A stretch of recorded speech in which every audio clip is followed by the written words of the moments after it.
დღევანდელ სხდომაზე დაცვის მხარემ წარადგინა დასკვნითი სიტყვა და ასევე მხარეებმა წარმოადგინეს რეპლიკები.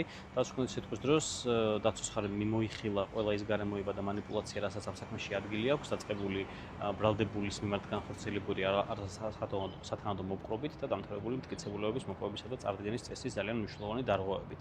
მე არ მქონია პრაქტიკაში შემთხვევა, როცა ამ ტიპით მოპოვებული მტკიცებულება, ამ წესების ამგვარი დარღვევით მოპოვებული მტკიცებულება იქნებოდა გაზიარებული სასამართლოს მიერ. კიდევ ერთხელ გამოჩნდა ის, რომ ბრალდების მხარის არც ერთი მტკიცებულება, რომელიც წარმოდგენილი არის სასამართლოში, არ აკმაყოფილებს მტკიცებულების სტანდარტებს და არ ადასტურებს დავით ხომერიკის მიერ დანაშაულის ჩადენას. თუმცა იმ შემთხვევაშიც კი თუ ჩავთვლიდით, რომ ბრალდების მხარის წარმოდგენილი მტკიცებულებები კანონის დაცვით და სანდო წესით იყო წარმოდგენილი, ამ შემთხვევაშიც კი დანაშაულის შემადგენლობა სახეზე არ გვაქვს, იქიდან გამომდინარე, რომ კანონის ნორმა დასჯა და დაცხადებს ისეთ ნივთის ქონას, რომელიც არის ან ასაფეთქებელი, ან სხვა ადამიანების სიცოცხლისთვის საშიში. მოცემულ შემთხვევაში მიუხედავად იმისა, რომ პროკურორი და პოლიციელები დაჟინებით იმეორებდნენ ყველა პროცესზე სიტყვას მოლოტოვის კოქტეილი, ექსპერტიზის დასკვნამ გამორიცხა, რომ ეს არის ასაფეთქებელი ნივთიერება, არათუ მოლოტოვის კოქტეილი, არამედ თქვა, რომ ასაფეთქებელი ნივთიერება საერთოდ არ არის, საერთოდ არ წარმოადგენს.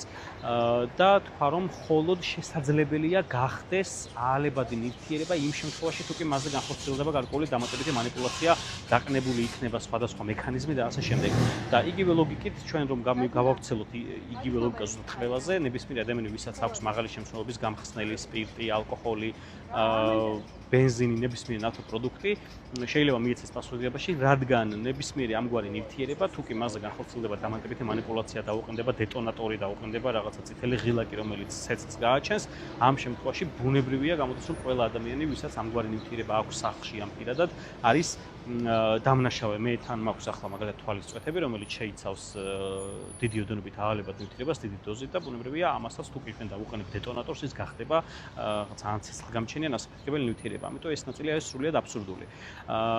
ამასთან კვალიფიკაცია არის ბრალის დადგენილებაშიც და სასამართლო პროცესის არასწორი, იქიდან გამომდინარე, რომ ეს მუხლი არ რეგულირებს ამგვარ ქმედებებს, ეს ირკვევა ძალიან მარტივი ტესტით, იურისტები ამას ეძახიან და უწოდებთ თელეოლოგიურ მეთოდს, როცა მოსამართლეს სამართლის განმარტებელ პირს ევალება დაადგინოს რა არის კანონის მიზანი, რა არის ნორმის მიზანი. ნორმის მიზანი ამ შემთხვევაში არის საზოგადოებრივად საშიში ქმედების პრევენცია და ჩადენის შემთხვევაში მისი დასჯა, ხოლო საზოგადოებრივ საშიში ქმედებას ხომერიკის შემთხვევაში არათუ ადგილი არ ქონია საერთოდ და რეალურად, არამედ რომ გავიზიაროთ პროკურატურის პოზიცია, ამ შემთხვევაშიც კი ამგვარი საფრთხე არასდროს არ შექმნილა.